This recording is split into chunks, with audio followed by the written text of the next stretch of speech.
Dendi, sekarang hubungan Mas Dendi sama ayah bagaimana? Masih ada kan ayahnya ya? Itu dia Mas, ayah saya udah nggak ada. Udah nggak ada maksudnya? Ya dia udah meninggal. Nah, lillahi wa inna ilaihi raji'un. Jadi sampai sekarang saya juga masih bertanya-tanya. Saya belum dapat jawaban. Saya ini anak kandungnya atau bukan? Gitu. Dari ibu nggak ada jawaban soal itu? Ibu juga nggak pernah cerita. Dendi pernah nanya sama ibu?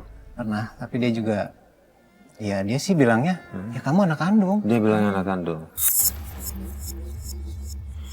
Mas Dendi, dari pengalaman masa lalu Mas Dendi yang alami, berdampak nggak sama yang apa Mas Dendi lakukan sekarang dengan kehidupan sekarang? Sangat berdampak Mas. Boleh diceritakan apa? Jadi saking seringnya saya dikekang, saking seringnya saya dimarahin, jadi saya apa-apa melakukan apapun serba sendiri. Artinya saya lebih senang menyendiri. Jadi saya sulit sekali bersosialisasi sama orang lain, sama teman. Terus dari kesendirian itu, jadi saya sering sakit. Ya. Setiap tahun saya sering sakit. Bahkan saya juga sering kesurupan Pak Ustadz. Iya. Terus dari situ saya jadi sering berhubungan dengan hal-hal yang gaib. Jadi saya kadang Bisa lihat gitu? bisa lihat. Sekarang pun di studio ini saya bisa melihat. Subhanallah. Jadi merinding saya Pak. Iya. Mohon maaf Pak Ustadz, dia ada di samping Pak Ustadz. Sebelah kanan. Baik Saya sering atau ganggu ya. Saya wanita. tidak ganggu kamu, Wanita. jadi saya jangan ganggu. Wanita rambut panjang. Tapi dia senang sama kita. Tidak Iya, ganggu. iya. Tidak benci wajahnya. Matanya sih merah, cuman saya nggak tahu dia sedang marah atau tidak. Tapi dia dari tadi memperhatikan Pak Ustadz. Allahu Akbar. Kamu jangan ganggu karena saya tidak niat ganggu kamu ya. Ya, kita memang di sini niatnya baik. Memang kalau baca-baca, memang di setiap ruangan selalu pasti ada. Oh ya, dimanapun ada. Dimana, dan kita harus percaya adanya makhluk gaib Pak Ustadz ya, betul dan ya. kalau kita membaca banyak referensi, banyak kitab, seandainya kita dibuka seperti Mas Dendi ini, niscaya di seluruh tempat itu akan kemeriak, tahu kemeriak. Apa, rame? Sangat penuh dengan mereka. Karena jumlah mereka itu jauh lebih banyak dari jumlah manusia. Dan umur mereka jauh lebih tua daripada umur manusia. Karena sebelum diciptakan Nabi Adam alaihissalam, Allah menciptakan malaikat dan jin terlebih dahulu. Jadi mereka ini golongan dari jin. Ya. Ya, dari mereka ada yang kafir. Ada yang muslim. Pak Ustadz ngomong jin, ini ada yang datang. Ya. Ada. Gimana? Saya merinding. Iya, saya kaget Pak. Astagfirullahaladzim. Saya mohon maaf ya. Saya tidak ganggu kalian dan jangan ganggu kami di sini. Bismillahirrahmanirrahim. Qul uhiya ilayya annahu istama'a nafaru minal jinni faqalu inna sami'na qur'anan ajaba yahdi ila rusydi fa amanna bihi wa la nusyrika bi rabbina ahada. Mari kita baca ayat kursi bersama-sama. Semoga yang di sana tidak mengganggu kita. Bismillahirrahmanirrahim. Wa ilahukum ilahu wahid la ilaha illa huwa ar-rahmanur rahim Allahu la ilaha illa huwal hayyul qayyum la ta'khudhuhu sinatun wa la nawm lahu ma fis samawati wa ma fil ard man dhal ladzi yashfa'u 'indahu illa bi idhnihi ya'lamu ma bayna aydihim wa ma khalfahum wa la yuhituna bi shay'in min 'ilmihi illa bima syaa' wasi'a kursiyyuhu as-samawati wal arda wa la ya'uduhu hifdhuhuma wa huwal 'aliyyul 'azim. Allahumma shalli wa sallim wa barik ala sayyidina Muhammad walhamdulillahi rabbil alamin. Pak Ustadz, Semoga dilanjut. Iya. Bisa ya Pak Ustadz ketika manusia menyendiri kemudian tiba-tiba mata batinnya terbuka gitu, bisa Pak Ustadz? Bukan Karena kan menyendiri bukan lalu bawaan mata dia, ya. batinnya terbuka. Jadi Lalu apa, Pak orang Ustadz? yang sendiri ya secara psikologi, ini tidak bicara soal agama dulu. Oke. Secara psikologi itu kan kesadarannya kan menjadi tidak penuh. Karena dasarnya manusia itu adalah makhluk sosial, makhluk yang bergaul. Iya. Nah, kesendirian itu yang membuat kondisi pikirannya terus berada dalam kondisi bukan alfa. Kalau alfa itu tenang, tapi mungkin di atasnya alfa, jadi agak konslet sedikit. Nah, dalam kondisi yang agak konslet sedikit itulah akhirnya mudah untuk mengakses alam lain. Nah, ketika kita tidak berzikir kepada Allah, maka alam lain ini akan mudah masuk. Masuknya menggoda. Sehingga bahasanya Mas Dendi adalah kesurupan. Tapi kalau Mas Dendi berzikir kepada Allah, baca Al-Quran, Baca qul huwallahu ahad, Allahus samad, lam yalid wa lam yulad wa lam yakul lahu kufuwan ahad. Baca ayat kursi, baca solawat, baca subhanallah, walhamdulillah, wa la ilaha illallah, wallahu akbar. Semua zikir kalau dibaca, insya Allah tidak akan menjadikan mereka mampu untuk masuk. Karena kesadaran Mas Dendi, kesadaran Mas Fahri, kesadaran kita semua akan menyatu dengan kesadarannya Allah. Wusul kepada Allah. Nah, kalau sudah bersama Allah, tidak ada yang berani untuk mendekat. Karena orang yang berzikir itu dalam pengawalannya malaikat.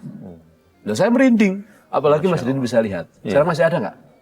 Sudah menjauh. Sudah menjauh. Alhamdulillah. Nah, jangan-jangan pindah ke situ.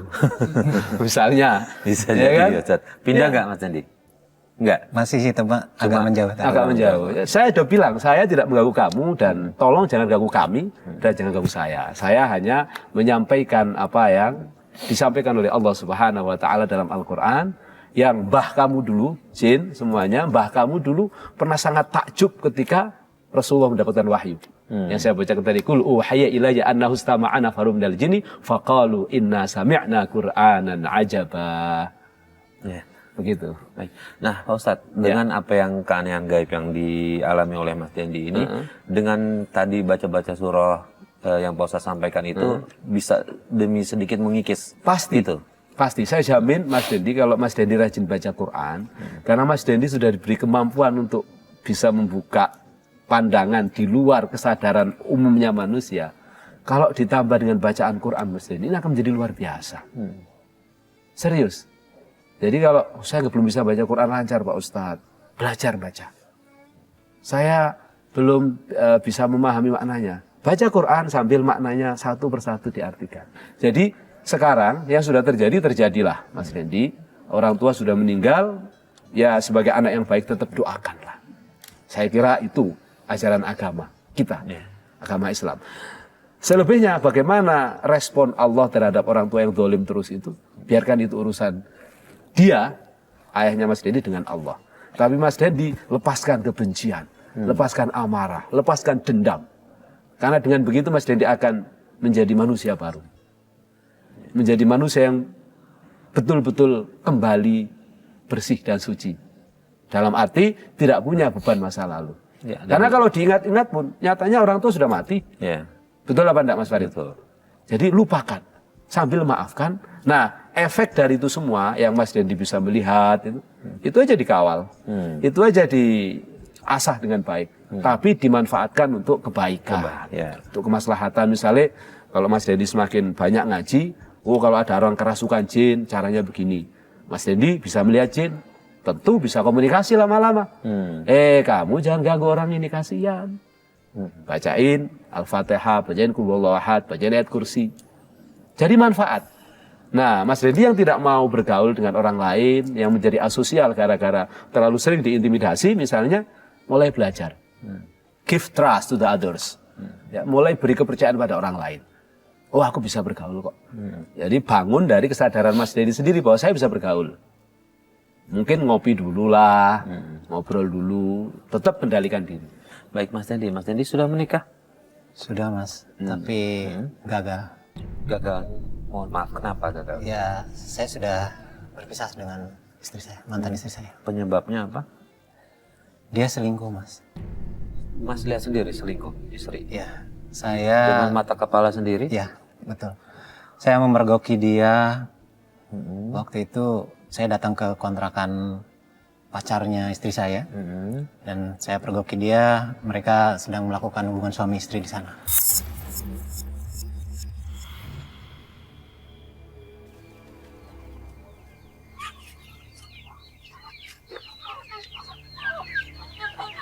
Aku harus dapetin bukti kalau dia selingkuh.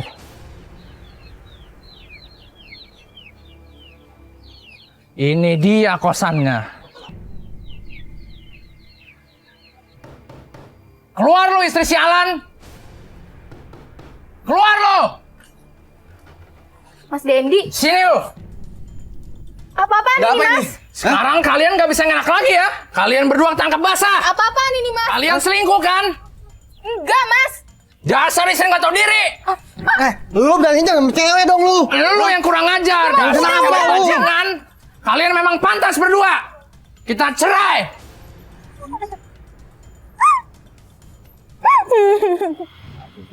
Iya. Ini Pak Ustadz gimana nih? Udah dengan mata kepala sendiri, Ya, istrinya ya, selingkuh. ya. Saya bisa membayangkan, ya.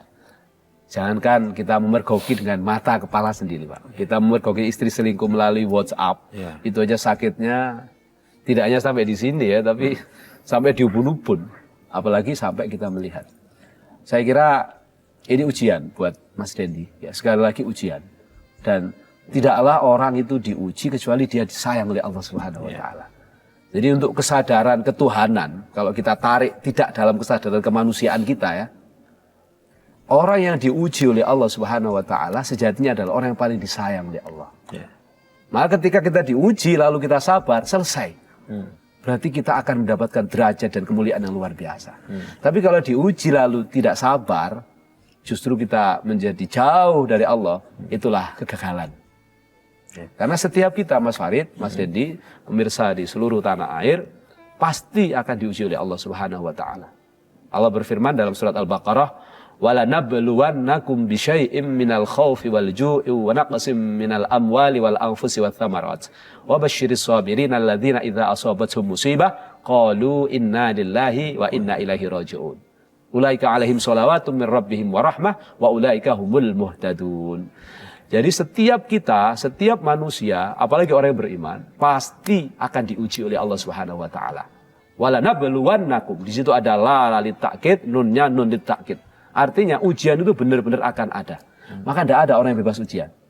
Mas Dendi, ujiannya orang tua yang kejam, kemudian keluarga, istri yang selingkuh. Mas Farid, saya yakin punya ujian. Hanya Mas Farid nggak mau cerita. Saya punya ujian. Kemarin 6 bulan lalu saya ditinggal mati istri sama anak saya. Kemudian ujian-ujian yang lain banyak. Jadi pasti ujian itu ada melalui apa? Dengan rasa takut. Dengan rasa lapar. Dengan kehilangan harta benda, kehilangan jiwa. Kehilangan anak, istri, suami, orang tua, dan seterusnya. Dan ujian-ujian ini memang sengaja dikirim oleh Allah untuk melihat apa kita tetap beriman atau tidak. Tabarakalladzi biyadil mulku wa huwa ala kulli syai'in qadir. Itu dalam surat Al-Mulk ditegaskan ya. Linabluwakum ayyukum ahsanu amala. Selanjutnya dari ayat yang saya bacakan tadi. Tujuan ujian itu adalah linabluwakum ayyukum ahsanu amala. Siapa di antara kalian yang kalau diuji itu tetap sabar, tetap taat kepada Allah, tetap baik amalnya, maka itulah orang yang berhasil, orang yang sukses. Sehingga dalam ayat yang lain Allah berfirman, "Innama yuwaffas sabiruna ajrahum bighairi hisab." Sesungguhnya balasan bagi orang-orang yang sabar atas ujian Allah itu sangat luar biasa. Balasannya tidak terkira, tidak hanya di dunia akan dimudahkan urusannya, tapi di akhirat dia akan mendapat kemuliaan dan masuk surganya Allah Subhanahu wa taala tanpa dihisab, tanpa dengan mengalami kesulitan. Amin, insya Allah. Jadi semoga kesabaran Mas Dendi yang diuji, lalu kemudian semakin membuat Mas Dendi taat, dekat kepada Allah, akan menjadikan Mas Dendi mulia di hadapan Allah Subhanahu wa taala. Maka rajin-rajinlah sekarang mendekatkan diri kepada Allah ya. Oke, baik Pak Ustadz, terima kasih atas semua nasihatnya. Mas Dendi, mudah-mudahan apa yang disampaikan Pak Ustadz tadi bisa mengikis kegalauan Mas Dendi. Karena Mas Dendi kan cerita katanya sejak bergaul dengan yang gaib, dia jadi malas ibadah nih Pak Ustadz. Tadi Pak Ustadz jadi sampaikan, mudah-mudahan Mas Dendi bisa segera amalkan. Saya percaya Mas Dendi datang ke sini kan karena mau berubah ya. Berubah lebih baik dan kita percaya itu. Amin. Baik, terima Dan kasih. sebelum itu Mas Farid, saya perlu sampaikan terakhir kali, memang kalau orang suka bergaul sama barang-barang itu atau makhluk halus itu akan malas beribadah. Karena kan mereka sendiri itu kan ada yang muslim, ada yang non muslim. Nah, kalau yang suka main sama Mas Dendi yang non muslim pasti ngajaknya nggak mau sholat, nggak mau beribadah. Dan jauh-jauhkanlah bergaul dengan mereka. Tutup mata batin yang bisa membuka ke sana. Jadi setiap mau buka langsung baca Quran. Setiap mau buka langsung baca Quran, insya Allah. Karena memang kalau semakin lama bergaul sampean, apalagi tidak mampu untuk mengontrol diri, sampean akan masuk ke dalam dunianya. Dan tidak ada untungnya bergaul sama mereka. Apalagi kalau sampai kontrak, berat sekali resikonya. Karena kalau mereka nggak dikasih makanan sesuai kontrak kita, nggak dikasih tips atau dikasih maka yang terjadi tidak hanya Mas Dendi nanti yang akan kena efek negatifnya. Anak-anak Mas Dendi, keluarga dekat Mas Dendi. Tapi Ustadz, mohon maaf, Ya. saya semenjak kejadian-kejadian yang saya alami, jadi saya itu lebih nyaman gitu, lebih nyaman dengan hal-hal yang gaib, karena mereka itu Lebih baik daripada lebih baik manusia. ya, iya, karena saya selama ini kan selain disakitin, ayah saya, istri saya, jadi semua ada pengkhianatan, tapi sama mereka itu saya lebih nyaman gitu. Tapi ya di sisi lain memang ya jadi malas ibadah, malas sholat, karena kalau saya sholat atau saya menyebut nama Allah saja mereka akan menjauh. Dan saat mereka menjauh saya ngerasa kehilangan gitu. Jadi saya lebih nyaman saat mereka datang. Jadi lebih seperti ada teman, lebih percaya dengan mereka ketimbang dengan manusia atau orang-orang sekeliling. Gitu. Maka kalau gitu sarannya, sampean masih punya Allah dan Allah lebih segalanya daripada mereka. Allah yang menciptakan mereka dan kita semua, sementara mereka adalah sama-sama ciptaan Allah. Nah kalau sampean masuk ke sumbernya, kenyamanan, ketenangan, kedamaian akan jauh lebih terasa. Hanya saja mungkin sekarang sampean belum punya jalurnya, belum punya lipnya, sehingga masih merasakan kenyamanan dengan mereka.